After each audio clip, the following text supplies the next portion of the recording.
and have wrong ideas. So I think it was better if we walk on the path of the prophets. So what I mean by that is that the prophets gave examples from their life and how to behave, from their character, the way they spoke to people, their decisions and so on. This is the most excellent path to follow, rather than just following what we feel because of our own experience. You got me wrong, sorry. Okay, of course, I'm following the path of Jesus. I'm using the Bible as a, criteria. Yes, of course. But where is your Torah observance? Where is your Torah observance? Because if you're following Jesus, the actual Jesus of Nazareth was a Torah observant Jew. It clearly states that in the Gospels. But you're not a Jew. You're not following the Torah. Presumably you eat pork. Am I right? Presumably you eat pork. Christians usually do. There's so many things we jump in. But I'm saying it's not easy for a person today, unless they're a Muslim, by the way, to follow Jesus, because the Islamic path is actually pretty much the same as the Jewish, the path of Jesus, I should say. Christians actually have, by and large, abandoned the law.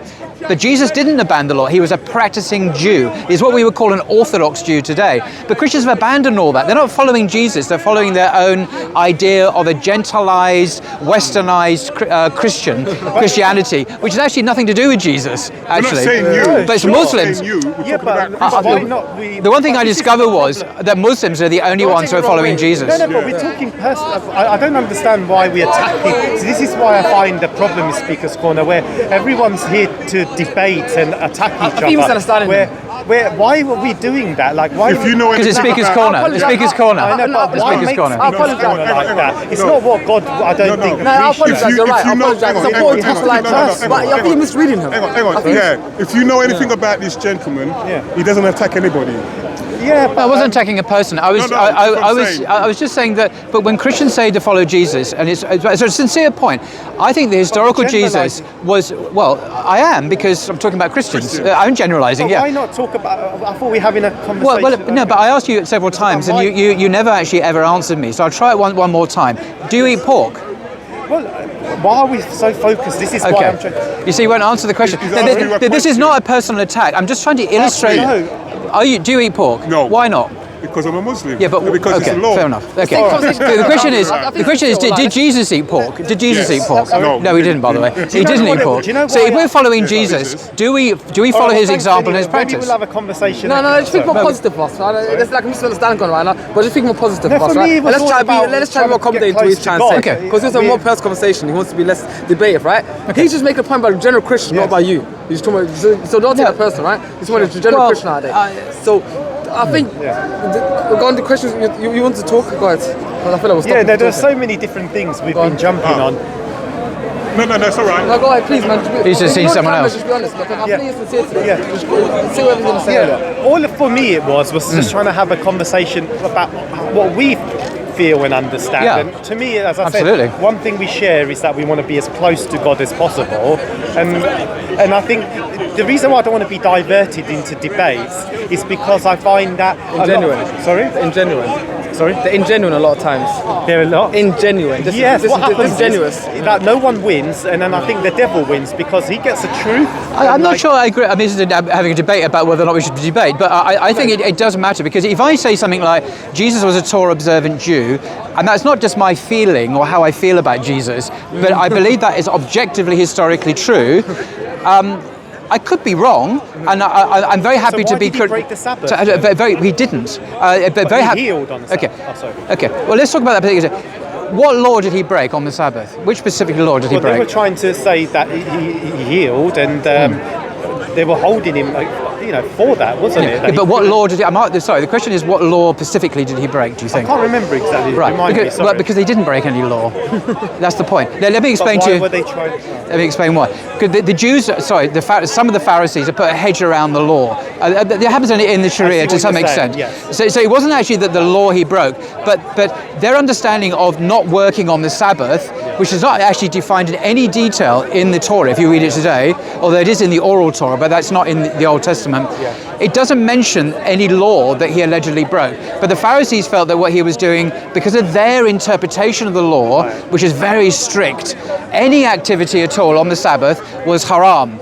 but it didn't actually break any commandment. If you could tell me that to me doesn't exist, that's why I asked that. No, I appreciate you the saying point, that, yeah. the point is here. This is why debate can sometimes uncover, or discussion can uncover these things. Sure. So Jesus didn't break the law. He transgressed against the Pharisees' extremely intricate understanding of the hedge around the law. And Jesus basically saying, I don't agree with your interpretation. I have a much more different interpretation. Sure, but this is my problem, that what happens with all organised religion, like they, see, that's my whole thing. Like, for example, there's a lot of ideas which has infiltrated organised religions, like I said before, from paganism, and like hellfire, you know what you were saying about God, like torture and that, and I think, like, you know, you were saying how God... Why do you see that? What you're doing is you're superposing your views of what your religion onto what other religions did. Like, we said it's true about Christianity, and it's demonstratively true, but it's not true of Islam, for example. So I don't think it's fair for you to say religion, right? Okay, sorry. You're kind of like superposing your experience. Maybe I got it wrong. I thought you that's guys... the whole point of Islam. Okay. The whole point of Islam is we are saying what you're saying. Muslims believe in hellfire as well. We're saying what you're saying. Muslims believe in hellfire, yeah, it's there in the Quran. We're saying Christianity, Judaism have been changed, they've been corrupted, paganistic, Roman, Hellenistic things have gone into it. Nowadays, as you were told, biblical scholarship will confirm that, like, there's clear developments, it's beyond reasonable doubt at this point, right? Islam has been saying since the beginning. And we're saying Islam is the preserved word of God. You already believe in God. You believe in one God, right? Because you're saying Jesus is not God, right? Yeah. You believe in messengers, you believe in Musa, Moses, you believe in Jacob. I don't believe he's the Almighty God. So you believe he is a God, a little God. Well, he is a God. No, you believe like, a little God. That's what I'm getting from him. From the beginning, I came here. That's what I've got. Let's not get stuck on words, because he's got misconception of the word prophet. That's all it is. He's got misconception because the prophet is higher than normal. No, because he's right. A prophet is higher than normal human being, right? The prophet is in contact with Allah. He's getting revelation. So I agree with an aspect that Prophet Jesus was above the normal average person. I agree with an aspect, not normal bloke. But everything you're saying is Islamic so far. And now you're complaining about organized religion being corrupted. No, you've missed the point. No, one second. You agree, that's the only thing you said, I agree with Islam, right? And then you're making a point and... No, he disagrees with Islam because he's saying Jesus... No. Forget the Prophet Muhammad part. The point is he agrees that as prophets, he believes Jacob is the prophet of God, right? You believe Abraham's the prophet of God, right? Yes. You believe God had his prophets sent down. But he believes Jesus is divine. No, he doesn't. No, he doesn't. He didn't say that. He didn't say that. The point making is, right now he's saying everything is Islamic, right? And then the critique you make at end about organized religion is Islamic. That's what we're saying about other religions. Everything you're saying is Islamic without saying it's Islamic. Do you understand where I'm coming from? Sure. But is Jesus divine? Just my clarity. Is Jesus divine to you? Okay, so... Is he, yes or no? Is he divine? You get a point I'm trying to make. Sorry? Divine as not as the Almighty. It's all a bit messy, this now. Yeah, not there's divine. too many things going on. He's divine, but not as the Almighty. Don't speak to me, just speak to Paul, please. Don't ask me, focus in. Keep conversations simple. Don't answer my question. Well, he can speak to who you want to, by the way. This is, there's too much going on. Shouldn't be mine. But I think we had a long conversation already, haven't we? Yeah, I agree. Yeah, I agree. Thank you. What's your name again? No, Tim. Nice to meet you, Tim. Nice guy though, Tim. Well, look, I think you're really sincere. Don't change up, man. Like, you're asking some honest questions. Don't try to fit with no group, with us, with them, whatnot. Forget everyone. Think about yourself and what's lying beyond the grave, because you're going to die alone. Absolutely. No, for me, like I said to you, like, I don't want to be distracted from who God is, and I just find that... I know you guys are all sincere, but if I get involved with any organised religion, it becomes like it puts a middleman between me and the creator. The irony is, it's not a point directed at you, of course, but Christians generally do believe in a middleman. They believe between them and God. It's called Jesus. Whereas in Islam, you go straight to God without any priests or middlemen at all, even Jesus. What I meant was by middleman is, like I said before, do not trust in any man in whom no salvation belongs. So I meant as humans, like... and that's the problem, like when they start telling us how we should be praying, like when I pray to God, I talk to him like I'm a son, and I really like give him, but I don't want to, like, for example, if I have to pray facing a certain direction, like I don't know what I would be saying, because I've been to mosque and it's all in like Arabic and I don't understand like what.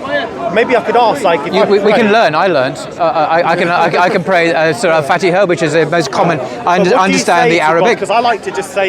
But Muslims have, Jews have set prayers. Jesus had set prayers. They prayed to, they didn't face to Mecca, they faced to Jerusalem. They still do.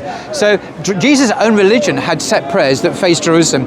Muslims follow a similar pattern by facing Mecca, although originally they did face Jerusalem, and then they changed it. Like so, he said, not to pray like over and over again, and he gave us the freedom. He condemned people, you know, who are praying under trees and that, and kind of making themselves look like they're so devout, but or doing the beads and saying the same things over and over again, because God really wants us the true. It's the same teaching in Islam. If you fast during Ramadan and you're doing it just for ulterior motives or whatever, you're not doing it from niyat, with sincerity. It's not accepted by God. God doesn't accept your fast.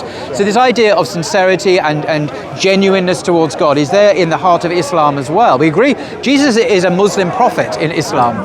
He's one of our prophets. He's not some Jewish guy out there. He's one of our prophets. So we embrace what he teaches. He's one of our prophets. But this is the thing, like, you know, I appreciate you the guys. things that Paul described. You can't tell them outwardly. It's only between you and. This is true. You can't tell. And for us, prayer is kind of almost split into two. There's the salat, which is the prayer that you do with all the bowing and all that kind of thing. That's all part of what's called dhikr. Yeah, you're saying that, remembrance of Allah. Within that, there's dua, which is where you're supplicating to God, where you're asking for things, That's what you do. You do in Islamic. You do dua. So you're just praying spontaneously, naturally to God, rather than in a formal way 5 times a day. That's what in Arabic is called dua. It just means prayer. But that's what I thought Jesus meant. He's lightening our burden, because I don't want to be running off at certain. I don't mean no disrespect to anyone, but like if it's rigid certain times. No, we understand what he's saying. Well, you're looking for. I pray so many times to God. But Jews pray 3 times a day themselves. So what does it matter? Like, and Jesus did that. Jesus went up to the temple to pray, so he did it too. You literally just told him he's freely type of praying, right? Come together. That's to have set times of prayer. You think any restriction on? He doesn't like the idea of rigidness. He doesn't like the idea of conformity. He wants it all spontaneous. And when you explain dua, it's very spontaneous. He doesn't understand what you said. The trouble is, if I do things spontaneously in religion, I'm going to go wrong. I'm going to make a mistake. We need guidance from God Himself. You've got to submit. You've got to submit. That's why Islam's called submission. And he won't submit. He won't submit. I honestly think sincere, no? Yeah, well. There's nothing to say that he doesn't. But when we do all those kind of prayers. Sorry to disturb you. Sorry? I want to ask you one question. I'm supposed to be talking to this guy, so it might be a bit rude if I just stop talking to him. Sorry. To kind of dig into it. All right. Anyway, so, Tim, good to see you. Likewise, yeah. All right. And thank you for your time. Very interesting. Thank you. Yeah, but we can continue the conversation with us. Yeah. Before we come off camera. Thank you. Okay. I just need to handle this. Is one of these yours? No. Okay. No. Okay. So where's everyone gone? Just leave him here. Just need to find at least one cameraman who.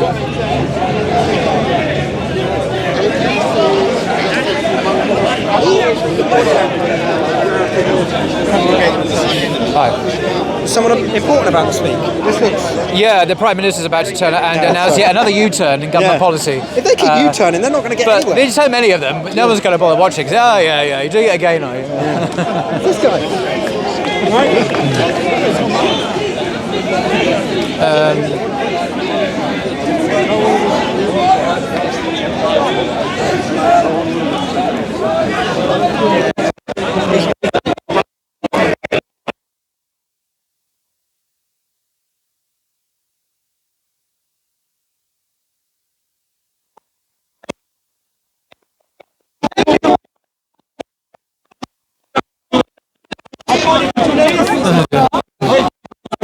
Hold on.